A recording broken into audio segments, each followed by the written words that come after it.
లేదని ఇక్కడ కలెక్టర్ గారు వచ్చినప్పుడు కలుసుకోవడం జరిగింది. ఆ ఇద్దరు పిల్లల్ని నేను వ్యక్తిగతంగా దత్తత తీసుకొని కేవలం హై స్కూలే కాదు ఉన్నత విద్య కూడా అందించే బాధ్యత నేను తీసుకుంటానని ఈ సభాముఖంగా నేను హామీ ఇస్తున్నా.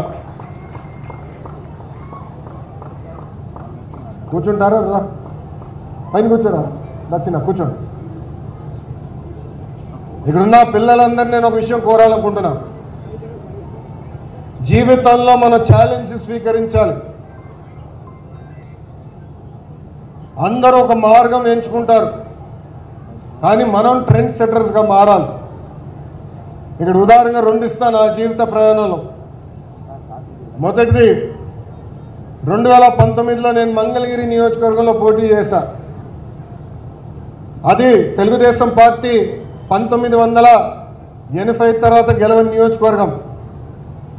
ఒక పట్టుదలతో చరిత్ర తిరిగి రాయాల లక్ష్యంతో నేను పోటీ చేశా, ఓడిపోయా. ఓడిపోయిన రోజు బాధ కలిగింది, కానీ రెండో రోజు నుంచి ఆ బాధ నాలో కసి పెంచింది, పట్టుదల పెంచింది. మళ్ళీ ఇక్కడనే పోటీ చేయాలా, ఇక్కడ